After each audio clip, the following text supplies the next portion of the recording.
Welcome in to Texans Today, everybody. I'm your host, Jeremy Chuggs, and on today's program, got a lot of interesting storylines to break down. Daniel Jones, is he going to be the starting quarterback for the Indianapolis Colts? I have some stuff that might make you think that. Also, should we be worried about CJ Gardner-Johnson and all of his antics on social media? Lastly, Jimmie Ward, is he a top 20 safety in this league? Really? Well, one publication thinks so, and I'll break that down at the end of today's program. Before we get into these news and notes, I have some more news around the NFL. Actually happened right before I started filming this video from Tom Pelissero, which I don't know if he's taking liberties in giving him this nickname. Very weird if he is. Renegade A-Rod. Four-time NFL MVP Aaron Rodgers informed the Steelers he'll fly to Pittsburgh on Friday and sign before next week's minicamp. Sources tell the insiders. Rodgers, 41, will play his 21st season with the black and gold. First off, black and yellow, right? I know Steelers fans say it's black and gold. The colors are black and yellow, right? I mean, we all see this. And then also the other part of this is breaking news. I mean, I think every single NFL fan that's watched a single online content creator, read a Bleacher Report, ESPN, Athletic, whatever article could have told you that Aaron Rodgers was going to sign with the Pittsburgh Steelers. Maybe the worst kept secret in all of football this offseason. But finally, it looks like that's going to come to a resolution with Aaron Rodgers joining the Steelers tomorrow on Friday. Also, I'd be remiss if I didn't bring this up because I want to bring all the Texans community together. I like working with other content creators, other guys in the space, other people who cover the team. And I think Will Kunkel did a really good job and got some shitty news today. Tough news. Wednesday was my last day at Fox 26 Houston. The station made a decision to cut the sports department altogether. Something I never saw coming. It was a shock, to say the least. And I think it was a shock to everybody that Fox 26 decided to just cut the entire sports division. Something that this town, this city, absolutely, kind of rallies behind, covering and, supporting our teams. And the fact that they're just ixnaying that and just pushing it to the side, I think is total bullshit. And to do that to, all these guys, all these men and women who are working really hard for Fox 26 and to just kick them to the curb like that, I think that's a shitty look. And I think that's a very dark stain on this news outlet in the city of Houston. You should be ashamed of yourself, and you should look at yourself in the mirror and really say to myself, am I doing what's best for the city of Houston and for the people of Houston to keep them informed on what they want to be informed on and what they should be informed on? And I don't think you're doing your job in cutting the athletic or cutting the sports department for your news program. Sorry to Will, sorry to everybody else who worked at that station. I just think I'd be remiss if I didn't even mention it on today's show. I think it's something that should be said because I think it's horrible news for everybody who loves sports in the city of Houston that you have one less person following your teams, being able to give you more information, give you more news. Because I know a lot of these people, they're my competitors, right? A lot of these people, they put up videos, half the content creators I work with, they put up videos on the same platforms that I do. At the end of the day, I don't see it as much as competition. I see it as more stuff for you to watch, right? There's more things for you to delve into, more things for you to watch, more, information for you to have. That's what's so great about the internet. And that's what's so great about where sports content is going, because you have all these different avenues to watch more content creators. So losing one like that, I think is a real kick in the nuts. And I think it's a shitty job by Fox 26 and their Houston outlet. So let's get into today's show, though. If you're brand new to the program, the Toro Heads meter is kind of how I gauge all these different stories. If I give something zero or fake news, not happening. One head, think of it like a small shred of truth. Two heads, 50-50. Three heads, pretty likely. And four heads, it's going down. H-Town, hold it down. So the first story on today's program, Daniel Jones starting for the Indianapolis Colts. Is that what's going to happen in week one? I'm actually giving this 3 Toro heads, and I'm saying it's pretty likely. Maybe if it's not week one, but I guarantee you Daniel Jones will start at least one game for the Indianapolis Colts this season. This coming from Jeremy Fowler earlier today. shoulder soreness on the throwing shoulder he injured in 23. He was talking about, or he was quote tweeting a tweet about Anthony Richardson. Per Holder, expected to return at some point in training camp, which I do find it funny because I did see Colts fans kind of trolling CJ Stroud for not throwing at OTAs, and yeah, who's going to tell him? But I will say this. This is much different than the CJ Stroud injury and the CJ Stroud news about him not throwing at OTAs, right? This was more general shoulder soreness and stuff along those lines. And first off, CJ didn't miss time this year. CJ hasn't missed time, like significant time, besides, having that concussion a year back, right? He hasn't missed serious time. Anthony Richardson has missed serious time in the past for that shoulder. As Fowler tweeted out, the same shoulder he injured and had work done on in 2023. So that is a huge, huge part of the puzzle. Also, the biggest difference between these two stories is he's not a legit QB1. He hasn't implanted himself as the Colts franchise quarterback. He is not that guy. If you ask Colts fans, I would say they're pretty split on whether or not Anthony Richardson is their guy moving forward and if they trust him being the quarterback in 2026, in 2027. Because when you look at the numbers, Daniel Jones was actually better than him in 2024. Both didn't play the entire season, right? Both, missed a game or two, but Daniel Jones, when you look at the numbers, is much better. 63.3% completion percentage compared to Anthony Richardson's 47.7. 200 more yards, 8 touchdowns to only 7 interceptions. Richardson 8 to 12. QBR actually pretty much the same between those two guys. And the one thing that Anthony Richardson does is he's better with running the ball, 499 rush yards. But actually, Daniel Jones isn't that bad either. Had 265 yards last year, and like I said, did not play the full season for the New York Giants. Now, he will be stepping in. He is the, other guy battling for that starting spot in Indianapolis.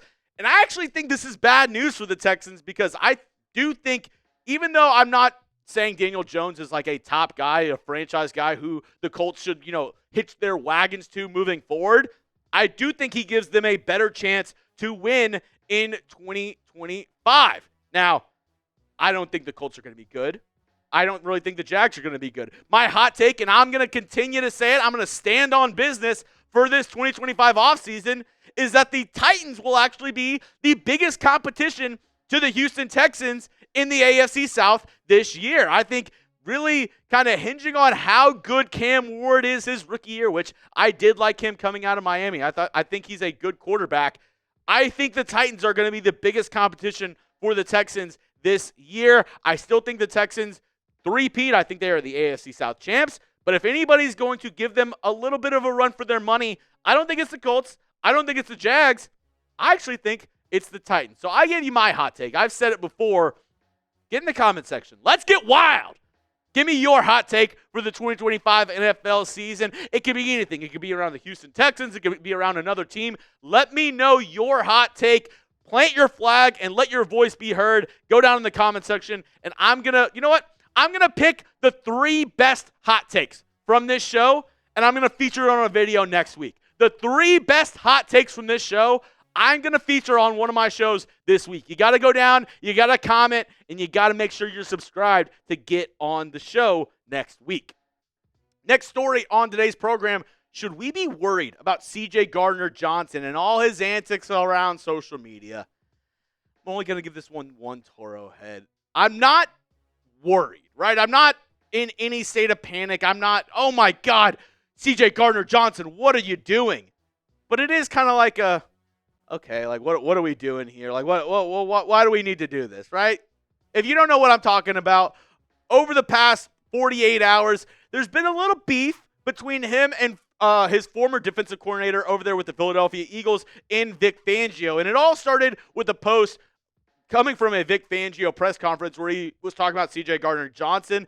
And Vic Fangio, when talking about the trade, said, it was a salary cap thing. I was fine with it. And CJ Gardner-Johnson was not going to let that fly. He literally put it on his story and then said, just don't do them young guys like y'all did me. 100 emoji, this emoji.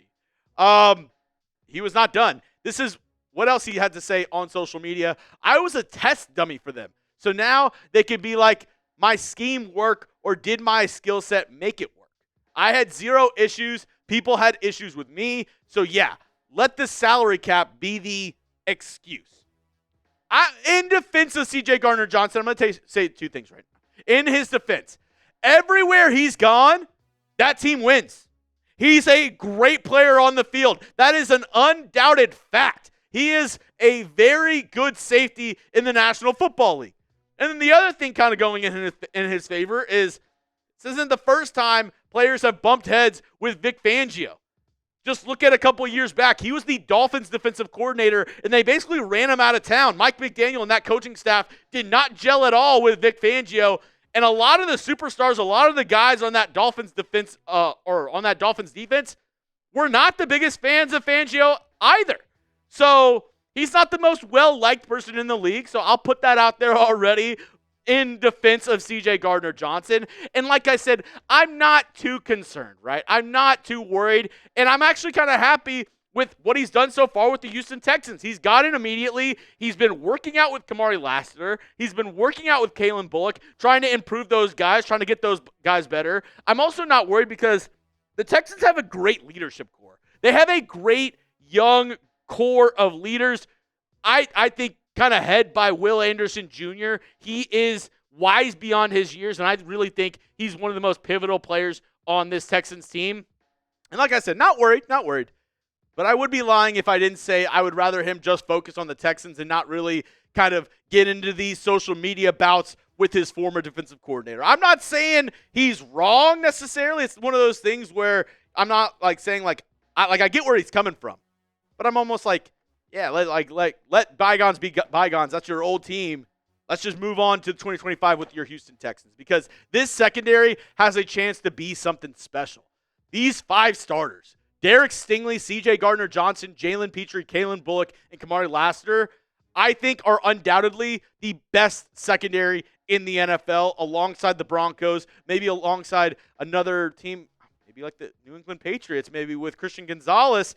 But they are one of the best secondaries, in my opinion, in the NFL. So I'm not concerned too much with CJ Gardner-Johnson. Which, fun fact, Alper, if you had to guess, how old is CJ Gardner-Johnson? I don't know, maybe 29, 30? He's 27. He's 27. So he's a veteran in this league. He's been around quite a bit. But he's still pretty young. I would have said he's 32. I would have guessed that as well. Still only 27. So I'm not concerned. I really love the move of adding, making one of your strengths even a bigger strength. So I really like the move of adding CJ Gardner-Johnson, and I'm not too concerned with him spouting off on social media about his former defensive coordinator because maybe Fangio deserves it. Maybe it does just a little bit. I have one story left on today's program, but before we get into that, I have a great deal that I came across that I needed to tell you folks about. If you need a new polo, a new Texans polo, this one right here, 50% off with our friends over at Fanatics. All you got to do is go to this link right here, chatsports.com/Texans polo sale. I know it's a little bit of a mouthful, but I'll put that link in the comment section and description of today's video if you want to go check it out. I saw it. I usually, check out the Fanatics website because, they partner with us a ton. I was like, 50% off? And they had all the sizes, too. They had small, medium, large, extra large, double XL, triple XL, if you like it like that. So all of them available right now. All you got to do, chatsports.com/Texans polo sale, and go get them while the supplies last. Because I guarantee you, once people find out about this sale, the supplies will be limited, and they will sell out fast. So get them while they still have them. Get them while they're hot. Last story on today's program. Is Jimmie Ward a top 20 safety? PFF does think so, and I do not. I'm going to give this one Toro head because I want to be nice. I don't want to give it fake news, mostly because I do like Jimmie Ward. I think he's a decent player. He's getting up there in age, a former first-round pick by the 49ers. This past year, 48 tackles, 2 interceptions, 4 pass breakups. He was ranked 19th by PFF. That's not a typo. He was ranked 19th by PFF with missing maybe about half the games last year, maybe a little less, maybe a little more. I will go out and say this, though. I think the Jimmie Ward hate is a little overblown. I think we're all just like, he can't stay healthy. We want the team to get younger. We want these young guys to get opportunities. I do think some of the hate is a little overblown with Jimmie Ward.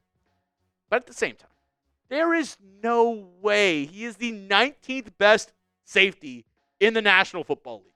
You're telling me there's only 18 guys better than Jimmie Ward? Really? Maybe I don't know ball as much as I think I do. But I find it hard to believe that Jimmie Ward is the 19th best safety in the NFL, and he's not even starting on this Texans team. How does that make any sense? I'm genuinely asking you, how does that make any sense? Here are the PFF rankings for all the safeties for the Houston Texans. They had CJ Gardner-Johnson at 13th, Jimmie Ward at 19th, Jalen Pitre at 21st, and they did not have Calen Bullock ranked. That's the other part of this. They're saying Jimmie Ward is better than Calen Bullock? Really? I just don't see it. I don't see it. No, nothing against Jimmie Ward. At the same time, I don't want this to be a hit piece on Ward. I do think as a backup, probably one of the better backup safeties in the NFL, a really good depth piece for this Texans secondary. But is he the 19th best corner or best safety in the NFL? I just do not see that. That's all I have for you on today's show. Folks, if you want to hit me up on Twitter, you can do so at Jeremy Chuggs. My DMs are always open. And if you made it to the end of today's video, make sure you hit that subscribe button because Fox 26, they can cancel their sports coverage. Here at Chat Sports, we ain't doing that shit because we know y'all count on all of us to bring you your latest Texans news and rumors. So my promise to you is this. Hit that subscribe button. Give me 1 week to prove to you why this is the #1 Texans channel here on YouTube. And we will deliver with daily Texans content all year long.